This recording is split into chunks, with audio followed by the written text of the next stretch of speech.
global politics, and disinvestment strategies. Globalism and globalization.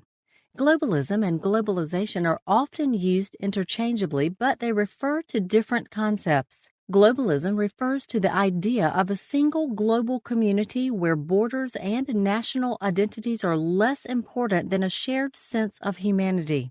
Globalization, on the other hand, refers to the process of increased interconnectedness and interdependence between countries and regions driven by advances in technology and transportation. The history of globalization can be traced back to the 15th century when European explorers began to establish trade networks with other regions of the world. Over the centuries, globalization has accelerated with the growth of international trade, the rise of multinational corporations, and advances in technology and transportation. More recently, the collapse of communism in Russia and East Europe contributed to deregulation as those countries opened their economies and privatized industries. While globalization has brought many benefits, such as increased economic growth and opportunities for international cooperation, it has also raised a number of ethical and moral concerns. These include economic inequality. Globalization has been accompanied by increasing levels of economic inequality both within and between countries. While some countries have experienced rapid economic growth and development, others have been left behind, leading to disparities in wealth and opportunities. Environmental degradation. Globalization has also had significant environmental impacts, including increased carbon emissions, deforestation, and pollution. The growth of global trade and the movement of goods and people across borders has contributed to these environmental problems. Labor rights. Globalization has led to concerns about labor rights, particularly in countries with weak labor protections. The growth of global trade has led to the exploitation of workers in many countries with low wages and poor working conditions. Cultural homogenization. Globalization has led to concerns about the homogenization of culture as Western ideals and values have been spread around the world. This has led to the loss of cultural diversity and the erosion of traditional values and practices in many countries. To address these concerns, it is important to take a more ethical and moral approach to globalization. This requires a commitment to promoting economic growth and development that is sustainable and equitable and that prioritizes the well-being of people and the planet over profit. Cultural relativism. Cultural relativism is a philosophical and ethical theory that suggests that moral values and ethical standards are relative to culture, context, and historical period. It suggests that there is no universal standard of morality or ethical behavior that can be applied across all cultures and contexts. Rather, ethical standards and moral values are shaped by the social, cultural, and historical context in which they arise. In the context of business ethics, cultural relativism can have significant implications. It suggests that what is considered ethical or acceptable in one culture may not be the same in another. This can create challenges for businesses operating in different cultural contexts as they must navigate different ethical standards and expectations.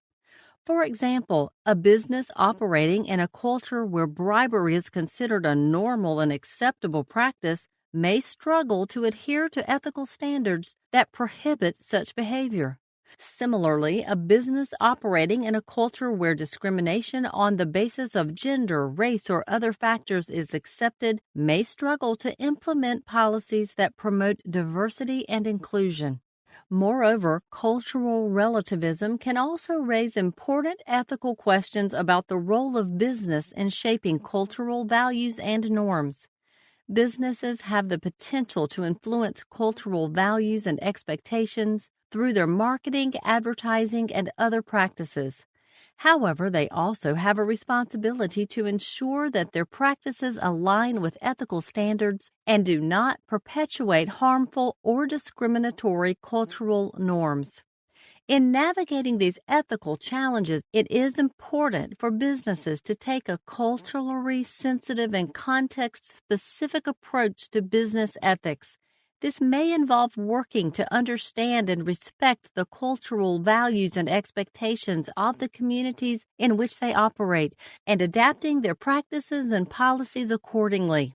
It may also involve engaging in ongoing dialogue and collaboration with stakeholders, including local communities, customers, and employees, to ensure that ethical standards are aligned with cultural expectations and are responsive to the needs and perspectives of all stakeholders. Risks of foreign operations. Corporations operating in foreign markets face a range of risks, including political instability, regulatory uncertainty, cultural differences, and economic volatility. In addition, they may also face unique challenges related to issues such as corruption, human rights abuses, and environmental degradation. The greatest political risk for a multinational company is expropriation of its foreign holdings. In other words, the government of the country in which it sits might simply decide to repossess all of its holdings. Two examples of corporations facing significant risks in foreign markets are ITT in Chile and Firestone in Africa. ITT, a multinational corporation based in the United States, faced significant challenges in the 1970s when it was accused of collaborating with the Chilean government to suppress political dissidents during the military dictatorship of Augusto Pinochet. ITT had significant investments in Chile, including ownership of a major telecommunications company, and was accused of providing the government with intelligence on dissidents and using its influence to support the regime. The allegations against ITT sparked a major controversy in the United States and around the world, leading to calls for divestment and boycotts of the company. The scandal had significant reputational and financial impacts on ITT and ultimately led to the company selling its interest in Chile. Firestone, a multinational tire manufacturer based in the United States, faced significant challenges in the early 2000s when it was accused of using child labor and engaging in environmental degradation in Liberia. Firestone had significant investments in Liberia, including ownership of a large rubber plantation, and was accused of using child labor and engaging in environmental practices that harmed local communities and ecosystems. The allegations against Firestone sparked a major controversy, leading to protests and calls for boycotts of the company. Even so, it hesitated to cut its ties with Liberia because it had no contingency plan in place, and so it was likely to lose its source of quality rubber and valuable assets if it left the country outright. Firestone ultimately agreed to pay compensation to affected communities and to implement new policies and practices to address the issues raised by the controversy. Instead of leaving, Firestone negotiated with Liberian leader Charles Taylor. Aside from helping its bottom line, this negotiation had the position effect of preventing Taylor from terrorizing the population into submission by allowing a negotiated settlement to go into effect. These examples demonstrate the significant risks that corporations face in foreign markets, particularly when operating in countries with weak governance structure or high levels of political instability. In order to manage these risks, corporations must be proactive in identifying and addressing potential ethical and legal issues, and must work to build strong relationships with local communities and stakeholders. This may involve implementing robust corporate social responsibility policies and practices, engaging in ongoing dialogue and collaboration with local stakeholders, and ensuring that their operations align with international standards and best practices.